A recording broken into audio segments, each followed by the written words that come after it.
Seguramente cuando éramos adolescentes y teníamos todas las preocupaciones de esa etapa, nos hubiese gustado una persona indicada para que nos escuchase y nos orientara. Me queda algo muy claro. Los docentes podemos ser las personas indicadas si nos preparamos para ello. En mi cargo de tutoría he tenido la suerte de que muchos estudiantes se acerquen y me soliciten un espacio para conversar.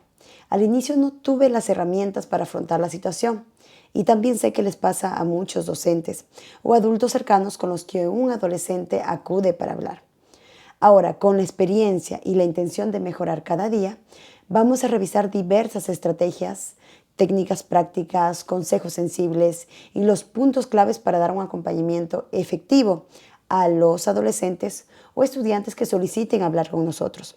En este video nos vamos a centrar en la comunicación afectiva, cuando ellos deciden hablar con nosotros y quieren comunicarnos lo que les pasa. Estoy emocionada de compartir estas ideas contigo, porque creo firmemente que cada adolescente merece tener un adulto de confianza en su vida y los docentes tienen el potencial de desempeñar un papel invaluable en este proceso. Así que no olvides suscribirte al canal, darle like al video y compartir. Iniciamos.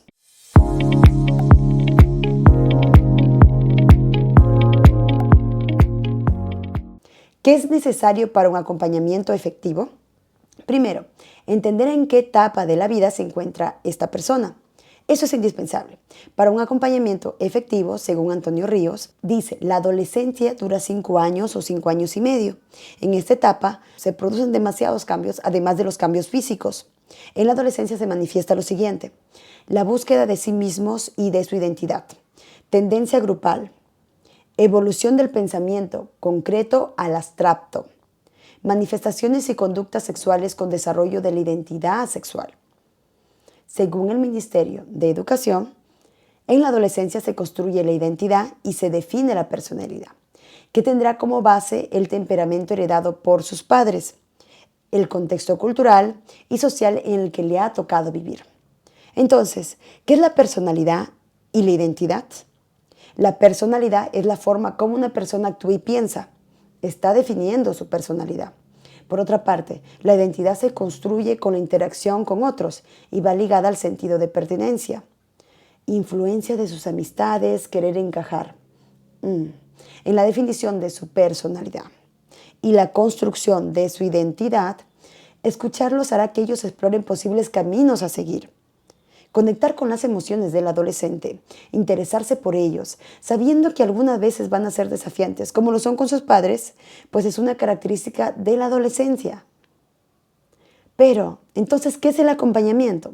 En términos más precisos, el acompañamiento se entiende como un proceso en el que una persona está pasando una situación de insatisfacción o necesidad y va en búsqueda de quien pueda prestarle ayuda, brindándole su disposición de tiempo y una escucha empática, que posibilite se establezca un vínculo. Entonces, la escucha empática es el verdadero desafío. ¿Qué es la escucha empática entonces? Consiste en sintonizar con los sentimientos del interlocutor, en ponerse en el lugar de la persona que tiene algo que decir. Debemos escuchar con atención el contenido emocional de los mensajes que nos quiere transmitir. La escucha empática es una habilidad que solamente se logra luego de ejercitarse en el arte de acompañar. Toma en cuenta lo siguiente. Primero, se acompaña en función de las necesidades y problemas de la o las personas que buscan ayuda. Segundo, el acompañamiento tiene en la escucha empática su principal y más importante herramienta. Tercero, se debe ayudar a objetivar los hechos, tratando de profundizar y evitar que la situación se quede en el nivel de insatisfacción o molestia.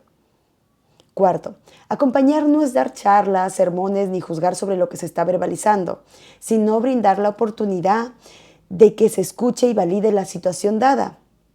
Criterios para un acompañamiento efectivo. Tiempo. El acompañante deberá disponer del tiempo suficiente para escuchar algo a la estudiante. Es importante también considerar el tiempo del estudiante. Cuando el profesor no tiene tiempo para escuchar al estudiante, es importante hacerle saber a los estudiantes cuando estemos apurados y que en ese momento no disponemos del tiempo. y juntos acordaron tiempo para poder escucharlo con tranquilidad. Espacio. El acompañamiento deberá darse en un lugar apropiado en el que el estudiante pueda hablar con tranquilidad. Atención. El acompañante deberá volcar toda su atención visual, física y auditiva en el estudiante. Silencio. Esperará que el estudiante haya concluido toda su verbalización antes de ensayar alguna devolución o pregunta. Entonces, ¿cómo podemos dar una devolución en el acompañamiento? Vamos a profundizar en la escucha activa. Antes de ensayar una respuesta, asegúrate de haberlo escuchado y entendido su necesidad. Al terminar de escuchar, el profesor o adulto acompañante se pregunta, ¿qué es lo que me está diciendo este mensaje? El paso clave de la escucha activa es decirle a la otra persona lo que hemos entendido de lo que nos ha dicho. Ejemplo, alumno. No sé qué hacer después de salir del colegio. Me gustaría aprender carpintería, pero a mi papá le gustaría que sea mecánico para que lo ayude en su taller. El acompañante escucha lo que está diciendo el adolescente y se pregunta, ¿qué es lo que me está diciendo este mensaje? En este caso, el acompañante le parece que está indeciso entre el que quiere, lo que su papá quiere y lo que él desea, ¿verdad? Entonces dice, ¿estás indeciso en lo que tú quieres y lo que tu papá quiere para ti? Como vemos, esta es una forma de retroalimentación. Refleja a la otra persona como hemos entendido. Entre las respuestas que podemos obtener pueden darse, por ejemplo, que el adolescente nos diga, ajá, me cuesta decidir lo que quiero hacer por esa razón, y eso es lo que te está contando. En ese caso, el adolescente siente que lo hemos escuchado y lo hemos atendido, y también podemos saber que así ha sido. Otro caso, adolescente dice, lo que pasa, profesor, es que creo que en el fondo a mí también me gustaría aprender mecánica.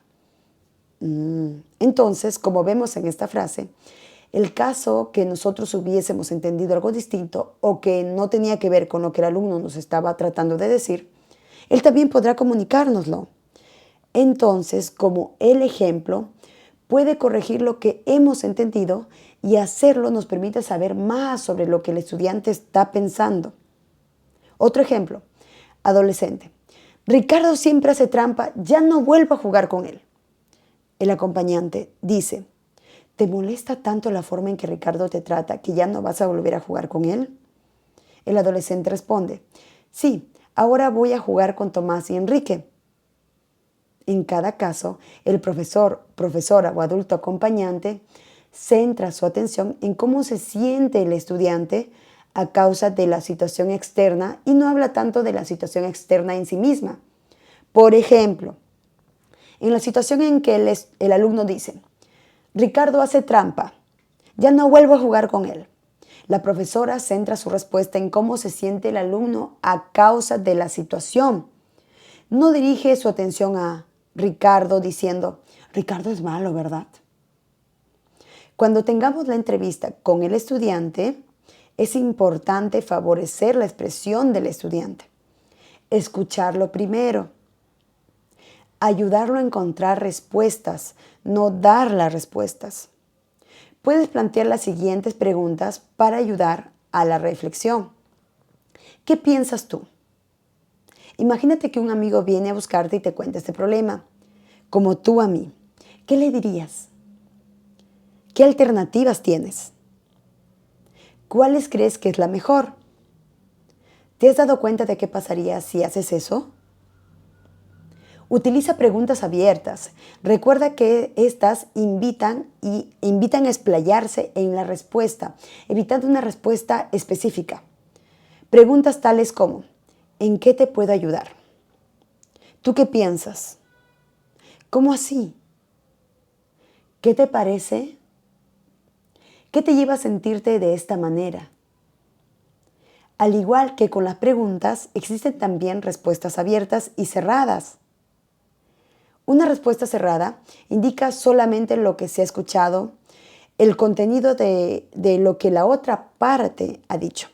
Pero la respuesta abierta va más allá y escucha los sentimientos detrás de las palabras, favoreciendo así la comunicación. Vamos a ver dos ejemplos. Mi padre me va a matar cuando vea mis notas. Respuesta cerrada. Debiste pensar eso antes. Respuesta abierta. Te veo asustado.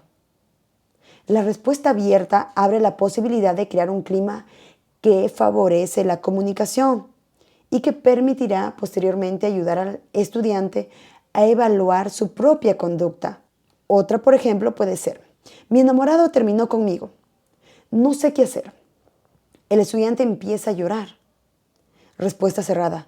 Tienes solamente 15 años. Ya encontrarás otro enamorado. No te preocupes. La respuesta abierta sería: te noto triste. Escucha activamente. Primero y ante todo, escucha atentamente lo que el estudiante tiene que decir. A veces solo expresar los sentimientos puede ayudar a aliviar la carga emocional. Otro ejemplo de respuesta puede ser: aprecio que compartas esto conmigo. ¿Puedes hablarme más sobre cómo te sientes y por qué crees que te sientes de esta manera? El autor estadounidense Michael Bungay dice que en una conversación afectiva, si te doy todas las respuestas, es para mostrar mi apariencia inteligente. En su libro The Coaching Habit, formula preguntas importantes y necesarias para comprender y ayudar a las personas que vinieron a conversar con nosotros. Una de las preguntas es: ¿cuál es el verdadero desafío para ti? Si lo has notado, las preguntas están orientadas hacia los demás. Las personas te han contado algo. Una pregunta que puedes hacerles es: ¿cuál es el desafío para ti? Con esta pregunta haces que el acompañado se sienta más inteligente y pueda encontrar por sí mismo las respuestas a sus dificultades. Quédate en silencio. Permite que la otra persona conecte sus ideas y responda. ¿Qué ideas tienes ya? ¿Qué más podrías hacer? Apuesto que puedes llegar más lejos de lo que pensabas. Cambia su estado de ánimo. ¿Por qué estás agradecido? Pídele que haga una lista de cosas que agradece. Cuando alguien nos solicita hablar, dice Michael Bungay, la paradoja de tratar de ayudar es dar consejos. Genial, ya sé cuál es su problema. Estoy seguro de que ya sé la solución, pero generará resistencia en la persona que estás tratando de ayudar. No se trata de darle consejos, sino hacer que esta persona sea consciente y que sea un proceso lento de descubrimiento. La clave de un correcto acompañamiento es la conexión en las emociones, con las emociones. Recuerda ayudar. Esta ayuda es encontrar respuestas, no darlas. Gracias por tu atención.